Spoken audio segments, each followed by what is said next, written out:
السلام عليكم ورحمة الله وبركاته. معكم محمد صابر ارتست، ودلوقتي هنستكمل خامس دروس دورة الفوتوشوب. وكنا وقفنا المرة اللي فاتت لحد أداة البنسل تول، وهنستكمل شرح دلوقتي أداة الكالر ريبليسمنت تول، وهي أداة استبدال الألوان. يعني لو عندك أي لون في الصورة وعايز تغيره بلون تاني، بتقدر عن طريق أداة الكالر ريبليسمنت تول إن أنت تغير اللون ده باللون اللي أنت عايزه. هنفتح صورة دلوقتي ونشوف.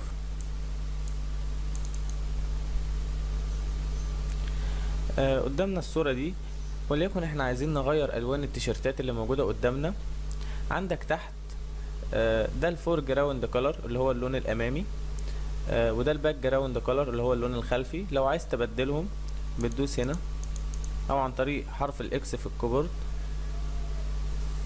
بنيجي نفتح كده الفور جراوند كولر ونختار اللون اللي احنا عايزين نلون بيه، وليكن مثلا ده، ونيجي نلون.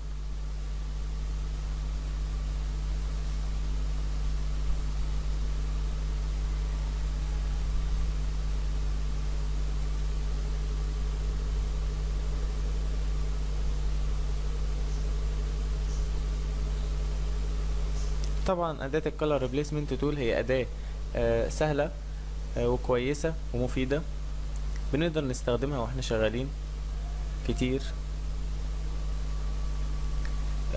وهي أداة طبعا مش بتلون زي الفرشة، هي بتديك تفاصيل الحاجة اللي انت بتلونها زي ما انت شايف كده. تقدر تلون لك الحاجة اللي انت عايزها. هنيجي نرجع، ممكن برضو تيجي على الازرق وتلون زي ما انت شايف، ممكن تيجي على الرصاصي وتلون. طيب نيجي نرجع لاعدادات الاوبشن بار بتاعت اداة الكالر ريبليسمنت تول. عندنا اول حاجة نفس اعدادات الفرشة، عندك السايز اللي هو الحجم، وعندك الهاردنس والسبيسنج، نفس الكلام اللي موجود في الفرشة طبعا. ولو دوست كليك يمين بتلاقي نفس الاعدادات. طبعا في التكبير والتصغير زي ما شرحنا، عن طريق حرف الدال بنكبر الاداة، وعن طريق حرف الجيم بنصغر الاداة طبعا، والت وكليك يمين نفس اللي احنا شرحناه. طيب عندنا بعد كده المود. طبعا المود اللي احنا كنا واقفين عليه اللي هو بنلون بكل الالوان وبيظهر لنا اللون اللي احنا كنا عايزينه، ده عشان احنا كنا واقفين على مود الكالر. نيجي بعد كده عندك لمود الهيو، هو برضو مود بيلون، بس بيلون حسب تدرج اللون اللي هو واقف عليه زي ما انت شايف كده. ولو جيت على الازرق، اما لو جيت عند لون زي الرصاصي او الاسود، هل ان هو مش بيلون حاجة خالص طبعا عشان مفيش لون اصلا يدرج عليه. نيجي بعد كده الساتوريشن.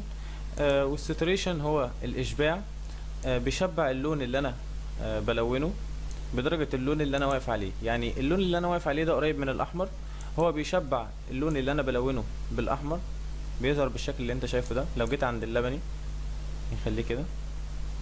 طبعا لو جيت عند لون زي الجراي او البلاك، هيدي اللون اللي انت شايفه ده كده، علشان طبعا الالوان دي ما فيهاش الوان يتشبع على اساسها. نرجع كولر، طبعا المود اللي احنا شرحناه اول حاجه. عندك بعد كده لومينيستي، هو استخدامه قليل في الاداه دي، هو برضو بيفتح كده تمام زي ما انت شايف، بيفتح اللون، بس هو احيانا بيخفي التفاصيل زي ما انت شايف. نرجع نخلي وضع الكولر زي ما هو. عندك بعد كده السيمبلنج اللي احنا واقفين عليه اللي هو الكونتينوس. والكونتينوس بيمكنني وانا بلون اقدر اتنقل ما بين اي لون ولون تاني عادي. زي ما انت شايف انا ما سبتش ايدي من على الكليك. لو جيت ارجع واخترت السيمبلنج وانس اللي هو الوضع وانس ده، هيجي عند اول درجة انا وقفت عليها، ولو جيت اتنقل على اي لون تاني هلاقي ان هو مش بيتنقل، لازم اشيل ايدي من على الكليك واروح دايس كليك اشيل ايدي من على الكليك وادوس كليك عشان يلون اللون اللي بعده. طيب ده الوضع وانس. طبعا وانا بلون كده في اماكن مش بتتجاب، طبعا ده عشان انا مقلل نسبة التوليرانس. لو عليت نسبة التوليرانس اللي هي نسبة التفاوت زي ما انت شايف كده، قللها شوية وجيت ارجع والون، هلاقي ان هو بيجيب الاماكن كلها اللي انا عايز الونها. طيب ده التوليرانس. اجي ارجع ونروح للسيمبلنج الاخير اللي هو الباك جراوند سويتش، وده بيمكنني من حاجه جميله جدا، ان انا بختار لون موجود عندي في الصوره وبحطه في الباك جراوند كلر، بيبدلهولي باللون اللي موجود في الفور جراوند كلر. يعني بيخلي اللون اللي موجود في الخلفيه اللي ورا يبقى احط مكانه اللون اللي موجود في اللون الامامي ده. هنيجي نشوف، هنختار الباك جراوند كلر ونختار مثلا لون التيشيرت اللبني ده وندوس اوكي. ونيجي نكبر الاداة كده على الصورة كلها، واجي اول حاجة بس اقلل نسبة التوليرانس شوية، خليها مثلا كده، واجي ادوس، هلاقي ان هو لون لي الصورة اللي موجودة قدامي بس، اللي هي اللون اللي موجود عندي في الباك جراوند بس، وساب الالوان التانية. طيب لو جيت رجعت كبرت الاداة تاني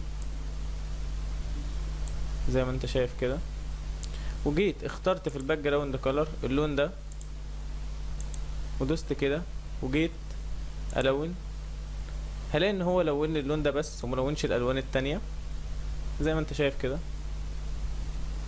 هو ده الوضع اللي هو باك جراوند سويتش. بتمكنني ان انا اغير اللون اللي موجود عندي في الباك جراوند كلر، بحط مكانه اللون اللي موجود في الفور جراوند كلر. طيب هنيجي دلوقتي نشرح الليميتس، وعشان اشرح الليميتس لازم يكون في الوان متشابهة.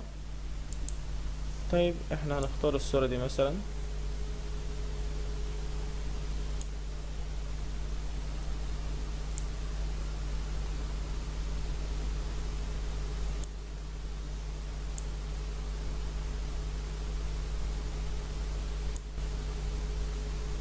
دلوقتي نرجع للأداة. أول حاجة موجودة عندنا في الليميتس هي الكونتيجوس، وخلي بالك ما بين كلمة كونتيجوس وكلمة كونتينيوس اللي هي موجودة عندنا في أول سيمبلينج. كونتينيوس اللي في السيمبلينج دي معناها التواصل، زي ما شرحنا اللي انت بتواصل لون ورا لون. أما الكونتيجوس معناها المجاورة. هنشرح دلوقتي. لما انا اجي ادوس وانا مفعل ليميتس الكونتيجوس وادوس كليك كده على اللون ده، هلاقي ان هو جاب لي اللون اللي انا وقفت عليه بس، وما جابليش باقي الالوان التانية. تمام، عشان في ما بينهم فواصل. طبعا في فاصل ما بين اللون ده واللون ده اللي هو اللون الابيض ده، فاصل ما بينهم. طيب لو انا جيت رجعت وخليت الليميتس ديسكونتيجوس وجيت دوست كليك كده، هلاقي ان هو جاب لي كل الالوان اللي من النوع ده حتى لو كان ما بينهم فواصل. طيب ونفس الكلام برضو لو انا واقف على الوضع سيمبلينج وجيت دوست، هلاقي ان هو جاب لي كل الالوان المتشابهه حتى لو انا مش جايب في الباك جراوند اللي ورا، حتى لو في لون تاني وجيت دوست كده، هلاقي ان هو برضو جاب لي كل الالوان. تمام. عندك بعد كده الفيند ايدجز، والفيند ايدجز دي انت بتفضل تحدد كده بنفسك الاماكن اللي انت عايز تحددها وتلونها كده.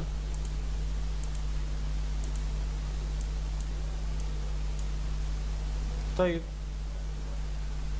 وبكده نكون انتهينا من اداة الكالر ريبليسمنت تول، وهنخش دلوقتي ان شاء الله على اداة الميكسر براش تول، وهي اداة خلط هنتعرف عليها دلوقتي. هنيجي نفتح صورة. خلينا الاول نتكلم عن اداة الميكسر براش. اداة الميكسر براش هي اتضافت للفوتوشوب بعد تطور الرسم الرقمي، وطبعا ظهرت عشان تساعد المصممين والرسامين ان هم يستخدموها. طبعا ليها استخدام مهم جدا، انها بتعمل تداخل ما بين الالوان وبعضها.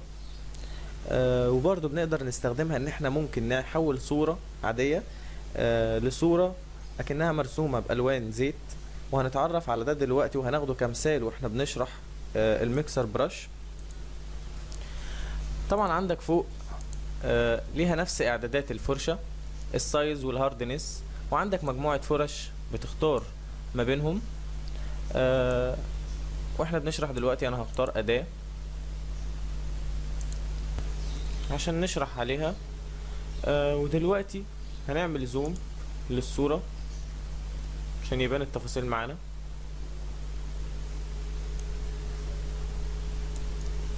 طيب دلوقتي انا هعمل نيو لاير.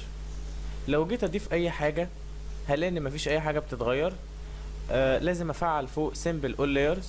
لو جيت فعلتها كده وجيت اضيف حاجة هلاقي ان هو بيضيف وشغال. طيب ارجع. اول حاجة زي ما انت شفت هي بتعمل خلط الالوان. طيب خلينا نتكلم في الاوبشن بار بتاعت الاداة. اول حاجة عندك فوق انت بتقدر تعمل لود للون معين وتعمل ليه تداخل، وانت بتداخل الالوان دي كمان مع بعض، بتضيف لون معاهم عن طريق ان انت بتدوس هنا كليك، بيتضاف معاك اللون اللي في الفور جراوند كولر. بتقدر تقلب ما بينهم او تختار اللون انت عايزه، بتدوس من هنا عادي وتختار اللون، او بتختار لون معين في الباك جراوند. خليه لون ازرق عشان يبان. تمام. عايز تعمل كلين للون ده بتعمل كده، وبكده انت تكون مسحته. عايز تعمل له لود بتدوس لود. طيب نيجي اللي بعد كده. عندك دي مقاسات متحددة للاوبشن اللي احنا هنشرحها دلوقتي دي، بس خلينا نشرحها افضل من ان احنا نقول عن الاعدادات اللي موجودة فيها. طبعا انت مش مهم اصلا تعرفها اللي هو قايلها لك دي، انت المهم عندك تعرف النسب اللي انت موجودة قدامك عشان تعرف تشتغل عليها، لان لكل صورة اعدادات معينة وبتستخدم فيها خصائص معينة. طيب خلينا نشرح على الصورة اللي قدامنا دلوقتي دي. خليه كاستم. تمام. اول حاجة لو انا عامل لون، عامل لود للون، لو جيت اعمل كده هيعمل لي تداخل في اللون اللي انا حاطه. لو جيت رجعت وعملت كلين ولغيت تفعيلها وجيت اعمل كده لان هو الصورة لوحدها. تمام. خلينا نشرح على الصورة لوحدها الاول. اول حاجة عندك الويت، والويت هي درجة التبلل اللي هي لما اجي اعمل كده بيبقى فيه تداخل في الصورة زي ما انت شايف. لو زودت درجة الويت زي ما انت شايفة كده الدرجة 100%، بتبقى درجة التداخل ما بين الالوان اللي موجودة كبيرة جدا. تمام. اما لو جيت قللت درجة الويت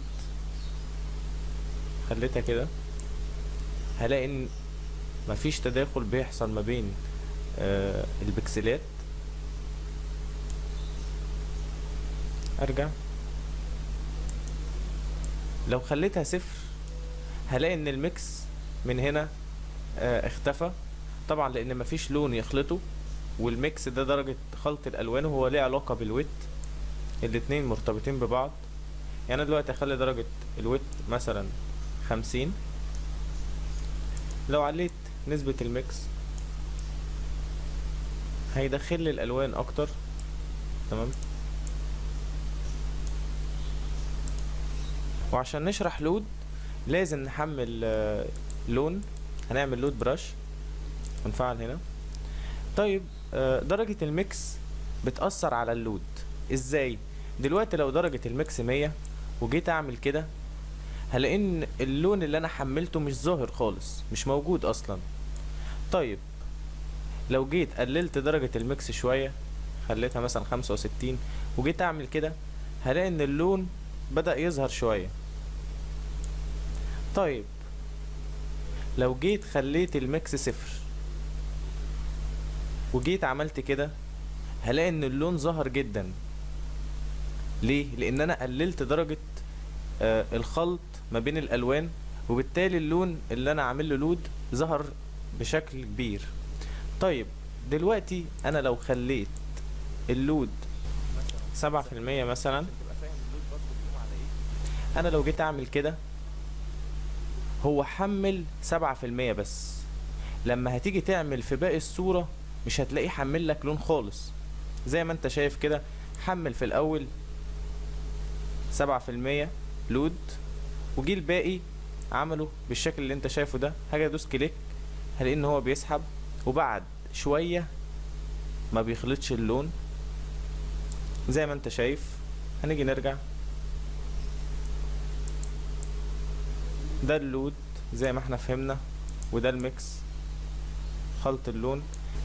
عندك بعد كده الفلو، وهو درجة تدفق الأداة. طبعا انا لو زودت التدفق هيبقى زي ما انت كنت شايف، لو قللت التدفق هتبقى بتزيد بس ببطء زي ما انت شايف. زود النسبة زي ما انت شايف، دي نسبة التدفق. نرجع، ودلوقتي هوريكم مثال سريع ان احنا نقدر نستخدم الأداة دي ونحول الصورة اللي قدامنا لرسمة مرسومة بالزيت. اول حاجة هعمل كلين برش، وهخلي الويت 100، خليه زي ما هو. تمام.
وده كان تطبيق سريع على أداة الميكسر براش. وطبعا هنشوف الفرق دلوقتي زي ما انت شايف.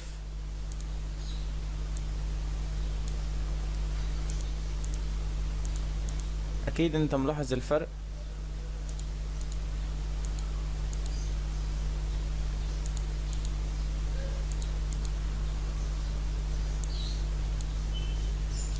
وانا هبقى اعمل لكم ابلود للصورة لو حد عايز يشوف الفرق ما بين الصورتين كويس، عشان تستفيدوا من الدرس كويس.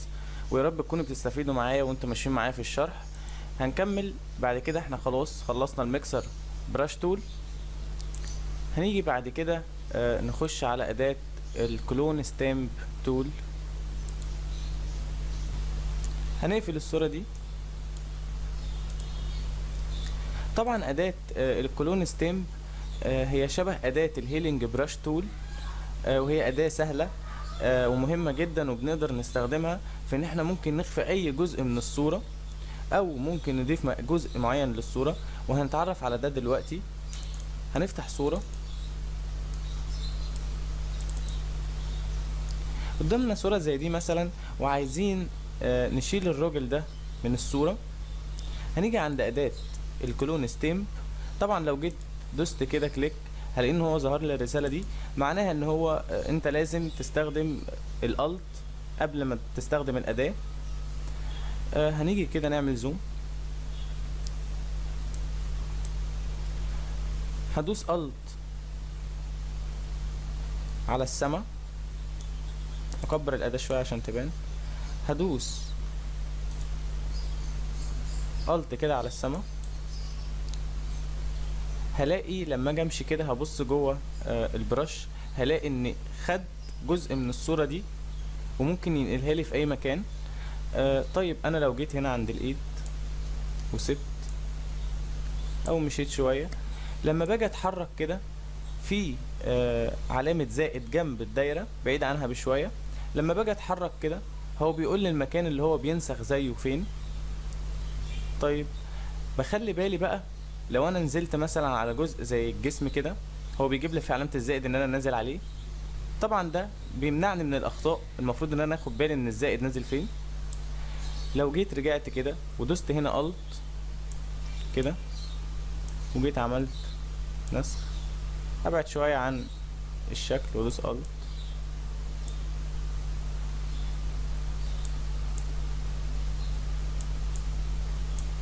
واعمل زي ما انت شايف كده.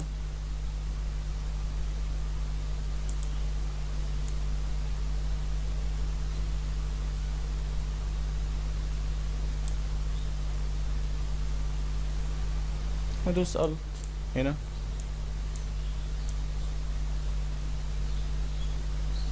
ممكن ارجع كده اصغر الاداة شوية.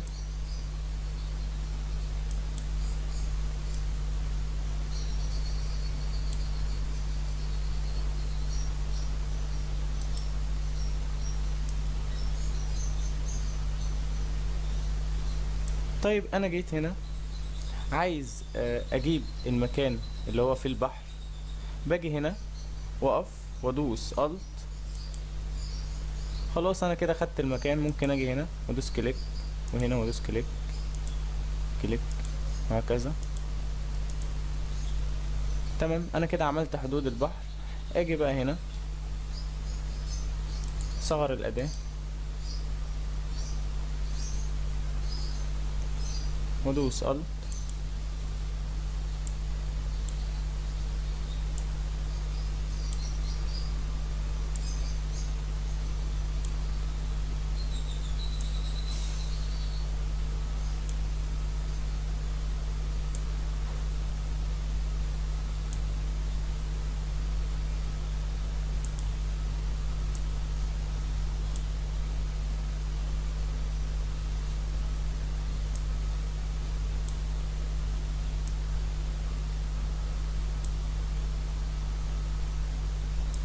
طبعا زي ما انتم شايفين انا بقدر اخفي الجزء وادوس الت هنا مثلا واجي كده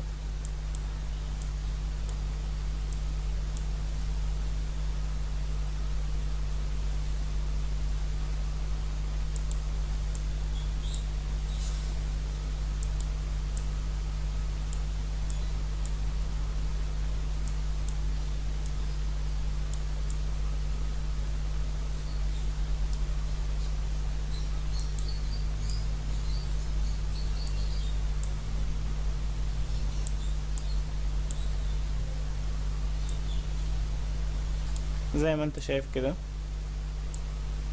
باجي هنا وادوس الت واختار الارض او ابعد شوية كده،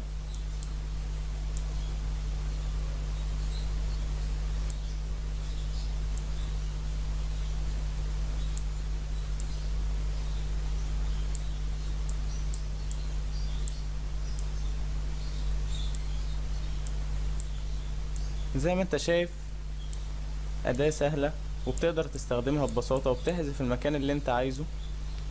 طيب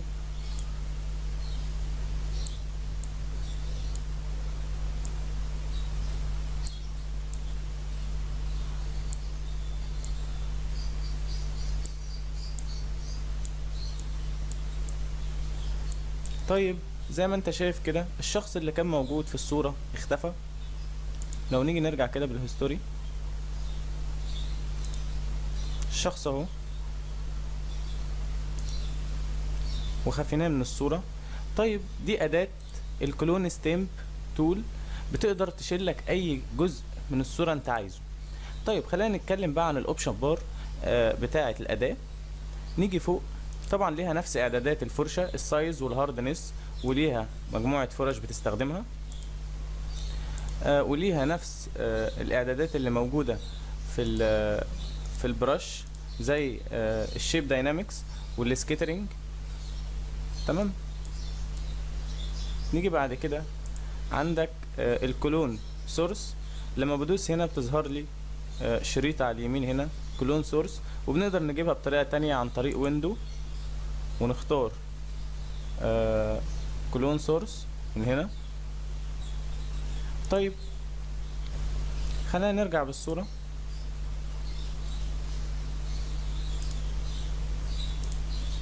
ونختار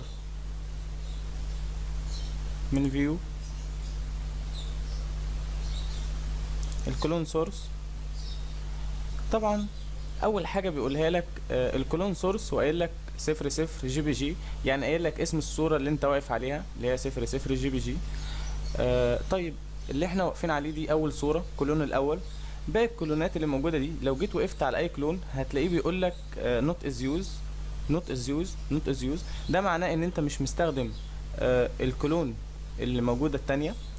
طيب ده معناه ان انا بقدر استخدم الكلون على مراحل. يعني انا مثلا بدل ما كنت باجي هنا عند السما وادوس الت واعمل سما، واجي تحت عند البحر واعمل بحر، واجي هنا هو عند الرملة واعمل رملة في نفس الكلون الواحد ده، انا كان ممكن اعمل كلون واحد للسما استخدمه لما اجي عند السما، واجي عند الكلون التاني واعمل كلون للبحر، بحيث يبقى عندي كذا كلون بتنقل ما بينهم. والكلون التالت مثلا اعمله للرملة زي ما انت شايف، تيجي للتاني تلاقي ان ده البحر، تيجي للتالت تلاقي ان دي السما. طيب ده معنى ان ده هنا في اكتر من كلون، وممكن تشتغل على كلون واحد عادي. هنرجع بالصورة. عندك هنا اهو انت تقدر تستخدم تطلع الكلون اللي انت بتعمله ده، تقدر تطلعه بمقاس بعرض وطول معين. هنيجي نشوف كده، هندوس الت على الوش مثلا، واجي كده هلاقي ان ده الحجم الطبيعي ليه. لو جيت زودت العرض من هنا هلاقي ان هو كبر، اكبر تاني زي ما انت شايف. طيب وكذلك الارتفاع الهايت. طيب لو تلاحظ هنا الاكس والواي بيتغيروا في اي مكان في الصورة. طبعا انت لو بتعمل صورة بروفيشنال قوي يعني وعايز تحدد البوينت، بتحدد الاكس والواي. عندك بعد كده الدوران، يعني انت بتقدر تزود نسبة الدوران في الصورة في الكلون اللي خارج. يعني هو زي ما انت شايف كده في نسبة دوران زادت، نيجي نزود النسبة تاني.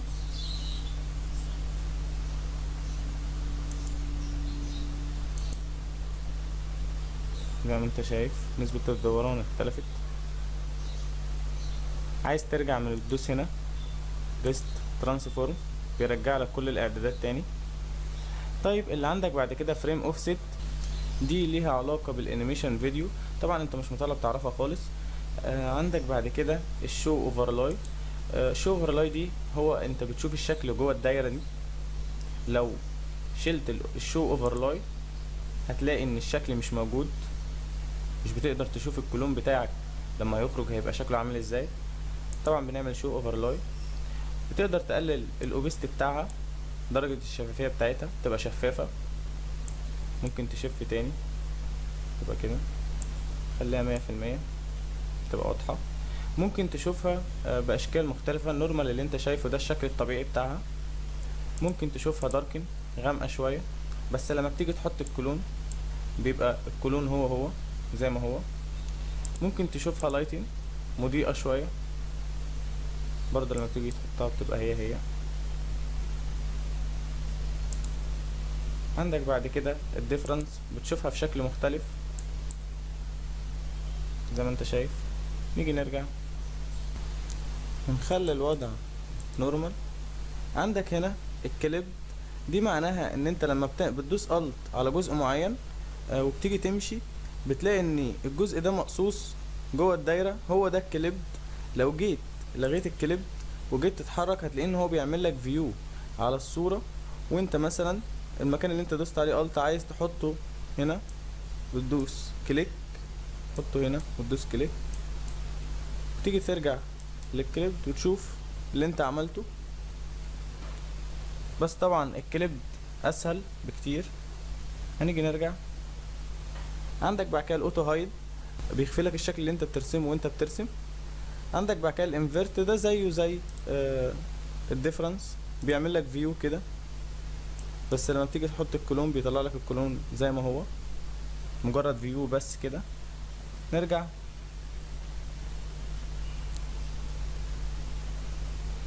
خلي الوضع نورمال ونلغي الانفيرت. هاجي بعد كده عندي فوق المود. طبعا انا بقدر اختار شكل المود اللي هيطلع من الكلون. يعني انا مثلا لو اخترت المالتيبلاي، وخلينا برضو نختار فرشة تانية عشان تبان، اختار فرشة كده صلبة عشان تبان، وجيت دوست كده، هلاقي ان هو ظهرها لي بمود مالتيبلاي. طب لو اخترت سوفت لايت زي ما انت شايف، اخترت مثلا هارد لايت، وهكذا تقدر تغير في المود اللي هيخرج. طبعا الكلام اللي احنا شايفينه ده غير المود اللي كان هنا، ده كان مجرد فيو، اما ده بيطبق بالفعل. تمام، نلغي الكلون خلاص، نرجع. طبعا المود شرحناه قبل كده. عندك الاوبستي، طبعا درجة الشفافية. لو قللت الاوبستي لما اجي احط المكان هنا هيبقى شفاف زي ما انت شايف. هرجع خلي الاوبستي 100%. الفلو اللي هو التدفق، شرحناه قبل كده برضو. الالايند اللي هي المحاذاة، طبعا شرحناها في اول ما اتكلمنا عن الكلون. طبعا يستحسن ان انت تخليها على طول متفعلة. عندك بعد كده السيمبل، يعني هتفعل الاداة دي على الكيرنت لاير، يعني اللاير اللي انت واقف عليه، والكيرنت جيب له يعني اللاير اللي انت واقف عليه واللي تحتيه اول لايرز، يعني كل اللايرات. والكلام ده لو انت عندك صورة مكونة من طبقات، بس احنا عشان بنشرح عندنا صورة مكونة من طبقة واحدة. طبعا اي علامة بتشوفها زي دي هي ليها علاقة باقلام التابلت. نيجي بعد كده عندك الباترن ستامب تول، هي نفس فكرة الكلون. عندك هنا نفس الاعدادات، نفس حركة الفرشة، المود، الاوبستي، الفلو، نفس الكلام. بس الفكرة ان انت بتختار عينة معينة. طبعا زي ما شرحنا في الدرس الرابع ازاي بتاخد عينة، تختار العينة كده وبتلون على طول، تختار الجزء اللي انت عايزه تعمل كده على طول. تمام، وبكده تكون خلصت اداة الكلون ستامب تول ومعاها اداة الباترن ستامب تول. نيجي بعد كده عندك اداة الهيستوري براش تول، وهنلغي الصورة دي ونشرح على صورة جديدة.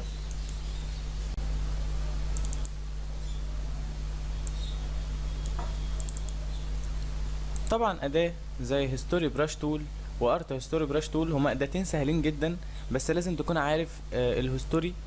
هنروح ويندو ونختار هيستوري ونخرجه بره كده لوحده عشان نشرح عليه. طبعا بنقدر نحركه في اي مكان احنا عايزينه في ساحة العمل او في اي مكان في الفوتوشوب عموما.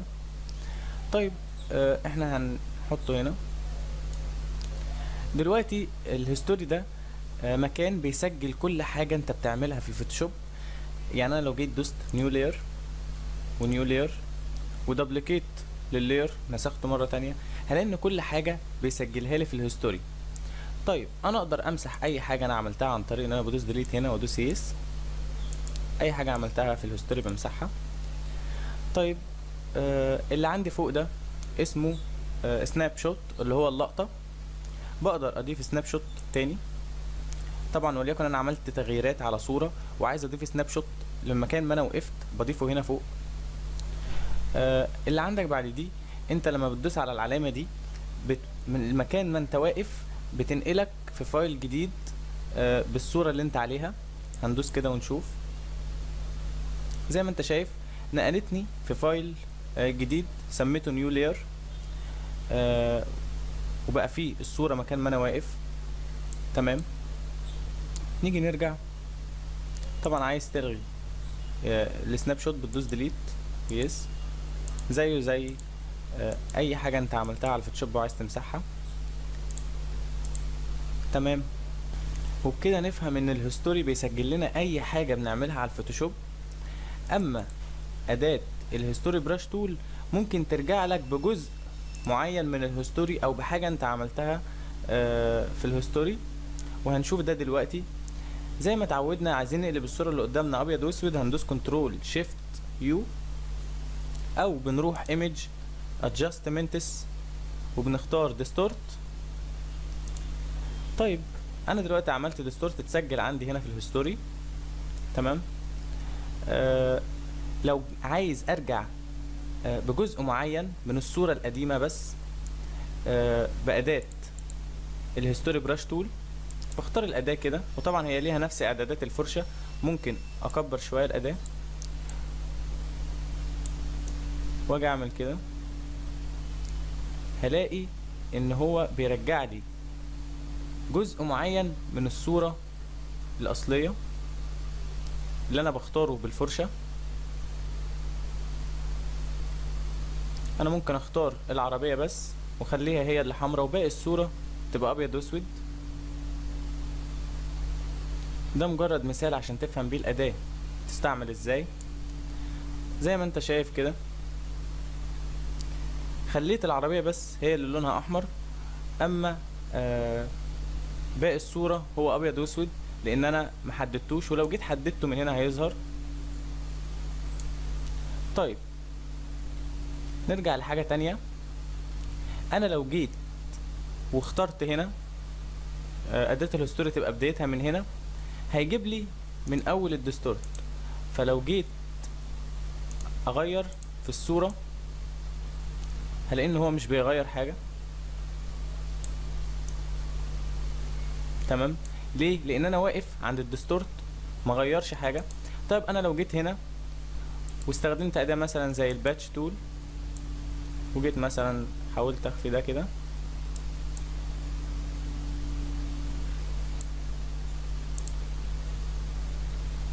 وجيت ابدأ من هنا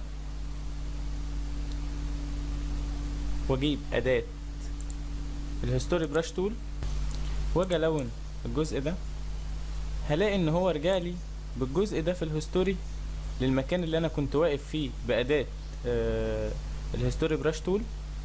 وطبعا انا بقدر اتنقل كده، وطبعا لو مش موجودة بيظهر لك على الاداة ديسيبل، لو جيت تدوس كده يظهر لك الرسالة دي. تمام. لازم تكون محدد مكان حتى لو كان السناب شوت. اهم حاجة وانت بتستخدم اداة الهيستوري براش تول ما تسيبش الجزء ده فاضي. لو انا عايز ارجع من مكان ما بدأت الصورة زي ما احنا اتفقنا، بنقف فوق ونلون الصورة. طيب وبنقدر برضو في نفس الوقت نقلل الاوبستي، درجة الشفافية بتاعت اللون او الجزء اللي احنا بنعمل له هيستوري براش زي ما انت شايف. وبرضو بتقلل نسبة التدفق عادي. هو بيبقى اللون ما بيظهرش خفيف ولا حاجة، بس بيبقى بطيء شوية وانت بتلون. وعندك برضو المود اللي احنا خدناها كتير، طبعا بتغير ما بينهم. لو خليته لايتن وجيت ترجع بجزء من الهيستوري هتلاقي انه جابهولك بمود لايتن، مضيء زي ما انت شايف، وهكذا. طيب عندك بعد كده الارت هيستوري براش تول، هي نفس هيستوري براش تول، بس الفكرة ان دي بتدينا ميزة تانية، تدينا شكل كده. يعني انا مثلا لو جيت ارجع اكبر الاول الاداة، لو جيت استخدم اداة الارت هلاقي ان هو بيعمل لي اشكال كده عن طريق الالوان اللي موجودة، وانا بختار من الستايل شكل الستايل اللي انا عايزه. يعني هو ممكن يخلوه لي كده على اساس ان ده كان لون العربية والحاجات اللي ورا.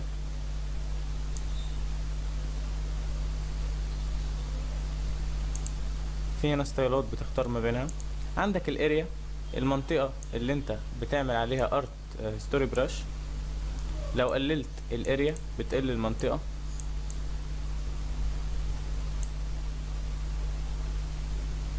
طبعا هي اداة مش مفيدة قوي، بس لازم برضو تكون عارفها. طبعا فيها المود قليل، فيها الداركن واللايتن والهيو والساتوريشن والكالر واللومينستي.